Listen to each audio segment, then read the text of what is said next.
You pull into a small-town library parking lot, and a man in a county jacket tells you your car is parked too close, like it's a crime, then slaps on the cuffs, hands you a mugshot, and reads your life like a file folder. 15 seconds later, he reads one little card from your wallet and can't say a word. That moment, that silence, is what changes everything. And I'm going to tell you how it all went down, plain and simple. Act 1. Homecoming and the first pull. It's a blistering July afternoon sun sitting heavy like someone stuck the world under a magnifying glass.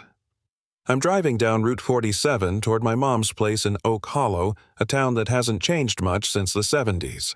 Storefronts that smell like fried dough, a church clock that still chimes on the hour neighbors who wave because that's what you do. My name is Dr. Andrea Miles. I teach criminal justice at Metro State. I write, I testify sometimes, but today I'm just a daughter with a paperback biography under my arm headed to Mom's for cornbread and iced tea. The library lot is half empty.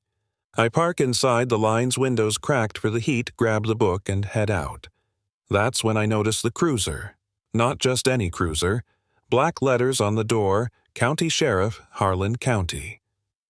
A tall man leans on his hood sunglasses on the posture of a man who thinks a badge gives you the right to decide who belongs where. He steps forward as I approach, and the first words out of his mouth don't ask if I'm okay. They ask whose car this is like I'm a suspect before I even say hello. License and registration, he says, fingers hooked on his belt. There's a tone, sharp, small a way of sizing someone up that says you already know what they are. I hand over the wallet card license. He looks at the name, at the university sticker on the plate, then back at me like those things don't add up. You parked too close to the other car, he says. I look. 2 feet easy, well inside the painted line. Sir, I'm clearly inside the mark. He smiles, the kind of smile that isn't a smile, and tells me to step out, turn around, put my hands behind my back. People gather. A couple of teens filming from a distance, a woman clutching her child's hand. Someone laughing like this is free entertainment. He slaps on the cuffs hard enough to bite the skin, pushes me into the patrol car, head down. Not even a ma'am. They take my prints a mugshot that will be online in a heartbeat, and they put me in the booking room. Fluorescent lights, stale coffee, the smell of bleach you can't scrub out of your memory. And then, this tiny, stupid thing happens. While they sort my wallet, a deputy pulls out a small card, Dr. Andrea Miles, Professor of Criminal Justice, Metro State University, Police Reform and Accountability. The sheriff reads it. For 15 seconds, he looks like someone who swallowed a lemon. No jokes, no insults, just an empty face and a clock that keeps ticking. That silence. It landed like a stone in a pond, and the ripples weren't done yet. Act 2. The cost of speaking up. I left the station that afternoon with red marks on my wrists and cold pages of paperwork tucked into my bag. I did what I always teach.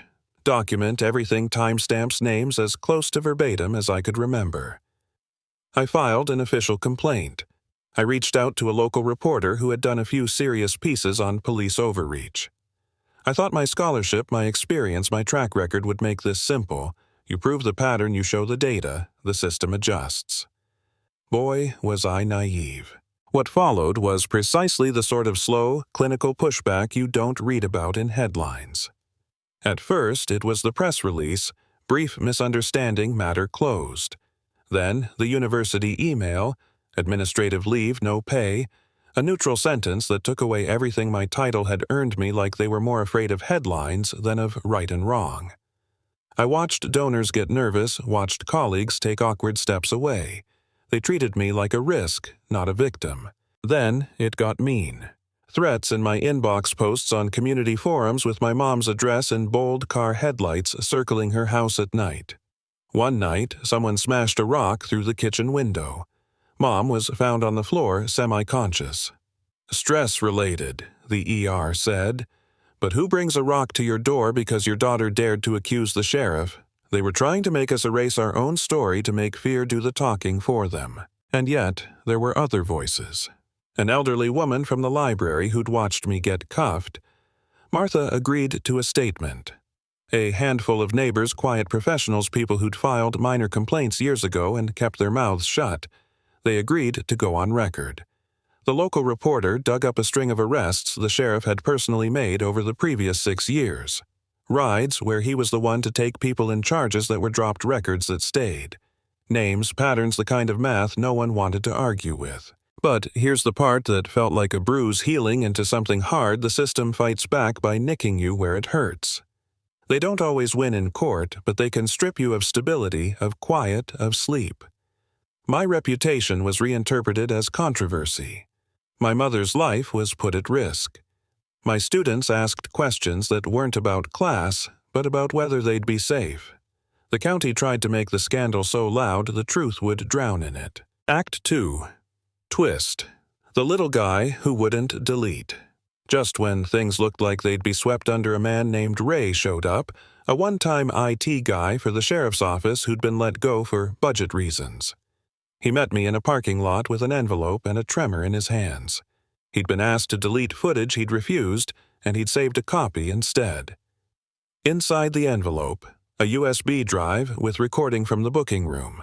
11 minutes that showed everything: the arrest, the cuffs, the mugshot, the sheriff, reading my card, the silence, and then unmistakably, him telling a deputy to delete the record. Metadata. Timestamps. A deletion log with a username attached. Little things an expert could verify, and huge things they couldn't just spin away. Ray said he finally couldn't sleep knowing what could happen to his granddaughter if nobody pushed back. He handed me the drive like it was the only weapon left that mattered. We took it to civil rights lawyers, to national press, to community organizers. The narrative shifted. It wasn't just her word versus the badge. It was documented. It was tangible. It turned out admission and silence aren't the same thing as justice. Act 3. The room where decisions get made. The county council chamber was packed the night we presented everything. The air felt like a hot lid on a pot. Folks who came to shout, folks who came to listen, and a handful who came hoping to keep things quiet. My mother wheeled in on a folding chair because she said she wasn't going to let someone scare her out of the room that night. There was a woman in the front row who'd lost her son not long after an arrest, Jerome, who'd spiraled after being stopped and photographed, who'd felt the chains of a record even after charges were dropped. She spoke, and the chamber did that strange thing. It went still. We played the footage. We showed the logs. We laid out the arrests, the demographics, the pattern. There were motions, protests, and then when the council voted, the decision was narrow and historic. The sheriff was suspended pending investigation. The undersheriff was referred to the state attorney for possible charges related to evidence destruction, and an independent review board was formed. But listen, this was not a movie ending with confetti. Jerome was still gone. My mother's window was still glass on the grass some nights. I still had to rebuild a professional life that had been temporarily taken from me because institutions prefer comfort to confrontation. What changed was accountability became a real word in Oak Hollow, not just a lecture slide I used in class. Finale. What it all means and why it matters to you. So what's the takeaway? Power gets comfortable, and when it does, it resists softly at first, then with a pressure that makes people buckle. But power also fears exposure. A video, a witness, a single whistleblower with a USB stick. Those are the things that can crack a system built on silence. And community matters. The neighbors who finally said, enough. The grieving mother who refused to be ignored, the one-time IT guy who chose conscience over a paycheck. Those people matter. This isn't a tidy victory. We paid a price, and people we loved paid too. But it changed the calculus. It showed that a single person with records persistence and a community that starts to care can make a system answerable. Now, I want to hear from you. Seriously. Have you ever seen someone punished for simply being where they shouldn't in someone else's eyes? Have you watched power protect itself and wondered why nobody stood up sooner? Drop a comment. Tell us if you think the sheriff deserved what he got, or if you think the response was too much.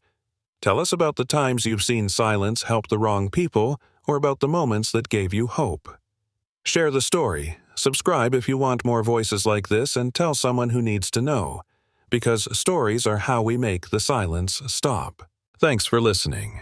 And if you take anything away, let it be this: documentation matters, witnesses matter, and sometimes a little card and an honest recording are all it takes to remind people that no one sits above the law. What would you have done in that parking lot?